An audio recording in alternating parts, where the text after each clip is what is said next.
아몬티아도 술통. 에드거 앨런 포. 1846년. 그동안 포르투나토가 내게 너무나 많은 상처를 주었지만 난 최선을 다해 참아왔다. 하지만 그가 감히 나에게 복수까지 주자 더 이상 참을 수 없다고 생각했고 반드시 복수하고야 말겠다고 굳게 다짐했다. 그러나 내 성격을 잘 아는 사람이라면 내가 그에게 그런 협박을 했으리라고는 생각하지 않을 것이다. 나는 궁극적으로 복수하자고 결심한 것이었다. 그 점에는 추호도 의심의 여지가 없었다. 그러나 나는 결심이 확고한 만큼이나 위험도 원치 않았다. 당연히 그를 처벌해야 할 뿐 아니라 그 처벌로 인해 내가 화를 입어서도 안 된다는 것이었다. 복수가 잘못을 바로잡으려는 사람을 압도해 버린다면 그런 복수는 잘못을 교정한 행위라고 볼 수 없다. 또한 복수자가 잘못을 행한 사람으로 하여금 자신을 복수자로 느끼게 하지 못한다면 그런 경우도 잘못을 교정한 것이라고 할 수 없다. 이 자리에서 말해두지만 나는 말로도 행동으로도 포르투나토가 내 선의를 의심할 만한 원인을 제공한 적이 없다. 평소의 습관대로 그의 앞에서는 계속 그에게 미소를 지어 보였고 따라서 그는 내가 그 순간 짓고 있던 미소가 그를 희생시키려는 계획에 의한 것이라는 사실을 알아채지 못했다. 그에게는, 이 포르투나토에게는 약점이 하나 있었다. 비록 다른 면에서는 존경할 만하고 심지어는 경외의 대상이 될 만한 사람이기도 했지만 말이다. 그는 포도주를 감식하는 자신의 능력에 대한 자부심이 대단했다. 포도주 감식에 있어 이탈리아 사람 중 진정으로 명인의 경지에 든 사람은 드문 편이다. 대개의 경우 그들은 때와 기회에 따라 그리고 영국과 오스트리아의 백만장자들에게 사기를 치기 위해서만 열렬함을 가장한다. 그림과 보석에 관한 한 포르투나토도 다른 이탈리아 사람들과 마찬가지로 돌팔이였다. 그러나 그는 오래된 포도주에 관한 한 자신이 진정한 감시관을 가지고 있다고 자부했다. 그 같은 자부심에 관해서는 나도 그에 못지않았다. 나는 이탈리아산 포도주에 대해 꽤 식견이 있었고 기회가 되는 대로 대량으로 사 모으기도 했다. 카니발의 광적인 열기가 최고조에 달한 어느 날 저녁 해질 무렵 나는 그 친구와 길에서 마주쳤다. 그는 좀 지나치다 할 정도로 다정하게 말을 걸어왔다. 술에 취했기 때문이었다. 그는 광대복장을 하고 있었다. 꼭 끼는 가로줄 무늬 옷에 종이 매달린 원뿔형 모자를 쓰고 있었다. 난 그를 만나게 된 것이 너무나 기뻐서 그의 손을 꼭 잡고 한없이 흔들고 싶은 기분이었다. 다정한 벗 포르투나토여, 이렇게 만나다니 참 운이 좋네 그려. 오늘 자네 모습이 얼마나 멋진지 모르겠구먼. 헌데 내가 최근에 아몬티아도라고 하는 포도주를 한 짝 구입했거든. 그런데 내가 보기엔 속은 것 같기도 하네. 나는 그에게 말했다. 뭐? 아몬티아도라고? 한 짝씩이나? 말도 안 되네. 더욱이 카니발 기간 중에 말이야. 나도 좀 의심스럽다네. 그런데 바보같이 자네에게 물어보지도 않고 진짜 아몬티아도 가격을 다 주고 그걸 샀단 말일세? 자네를 찾을 수가 있었어야지. 그리고 혹시라도 그런 좋은 가격을 놓칠까 싶어서 말이야. 아몬티아도라고? 나도 좀 의심스럽다니까. 아몬티아도라고? 하여튼 진위를 가려야겠어. 아몬티아도라고? 자네가 바쁜 것 같으니 그냥 루체시한테 가봐야겠네. 감식력이 있는 사람을 꼽자면 아무래도 그 친구가 괜찮은 편이니까 그 친구라면 말해줄 수 있을 테지. 루체시는 아몬티아도인지 쉐린인지 구별할 능력이 없어.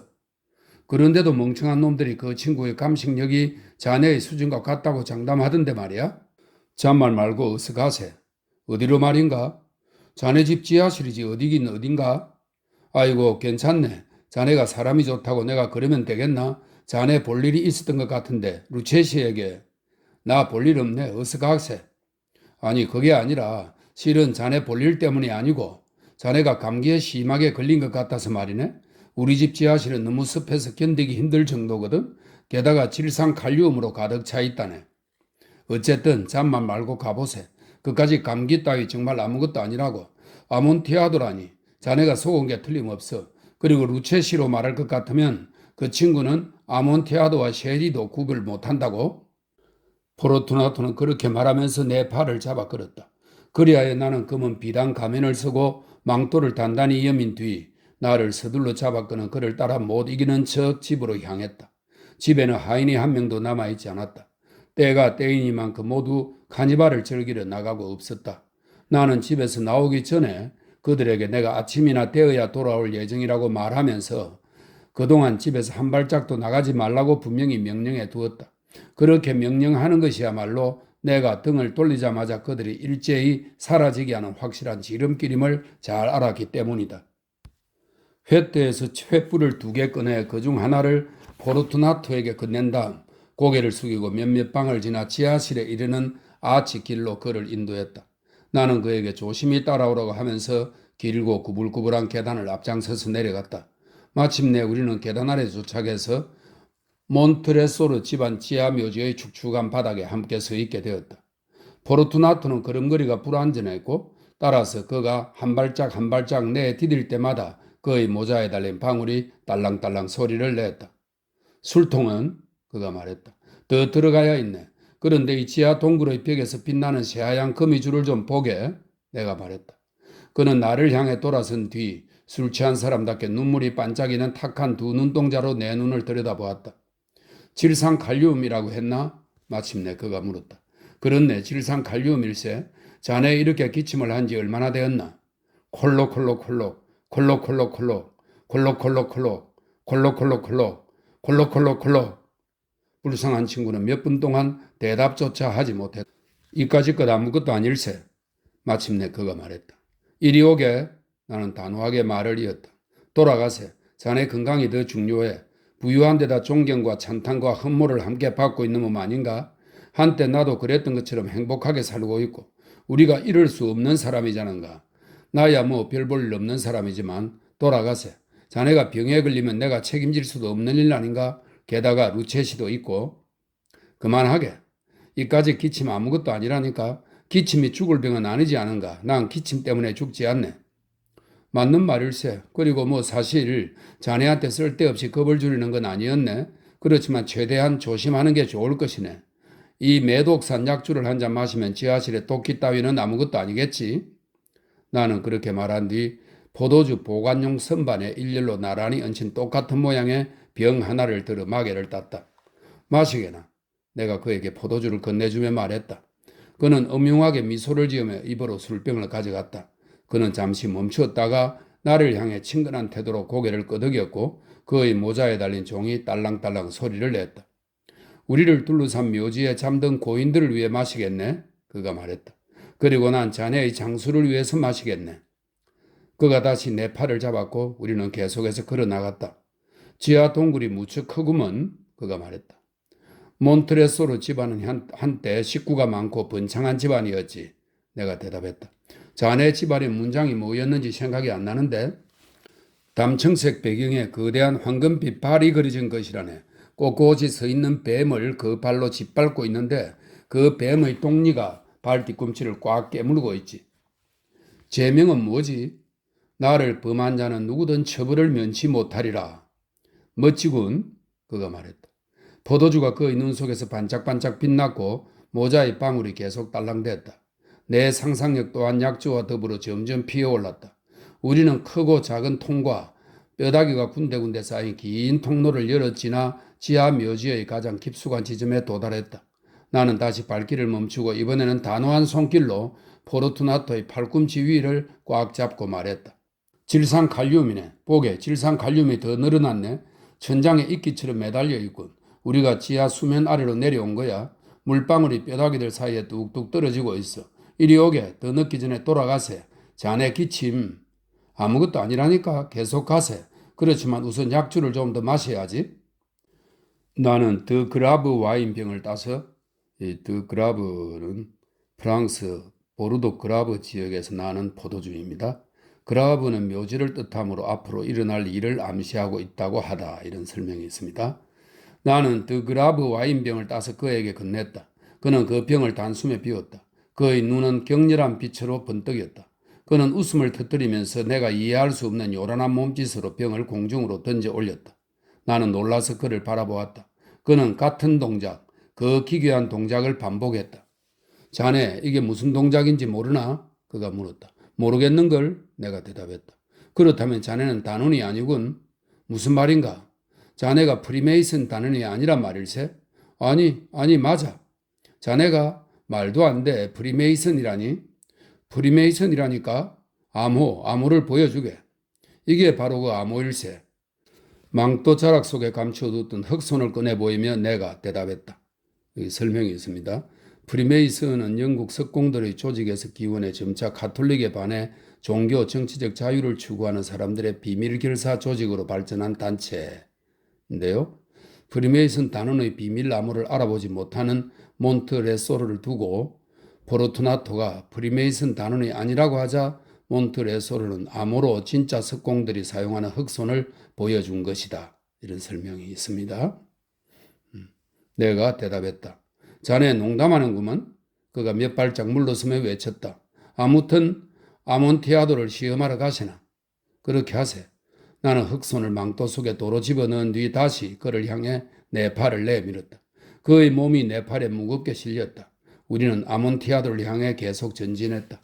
몇 개의 낮은 아침이들 통과해 앞으로 밑으로 앞으로 다시 밑으로 나아가다가 마침내 땅속 깊숙한 곳에 있는 지하 납골당에 도착했다. 그곳은 공기가 너무 탁해 우리가 든 횃불조차 활활 타오르기보다는 그냥 이글거릴 뿐이었다. 지하 납골당 속 끝까지 깊이 들어가니 그 방보다 더 작은 또 하나의 납골당이 나타났다.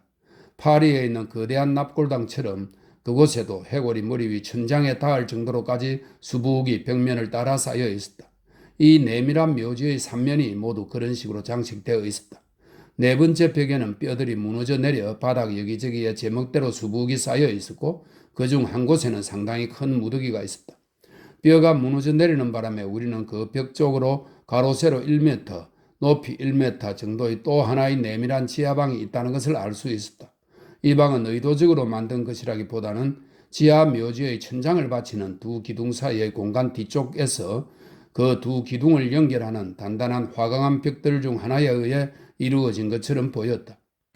포르투나토는 불빛이 잦아든 횃불을 들고 동굴 안쪽을 들여다보려고 했지만 소용이 없었다. 불빛이 워낙 희미해서 깊숙한 동굴 안 반대편 벽까지 보이지 않았던 것이다. 어서 들어가 보게. 바로 이 안에 아몬티아도가 있거든. 루시체로 말하자면 내가 말했다.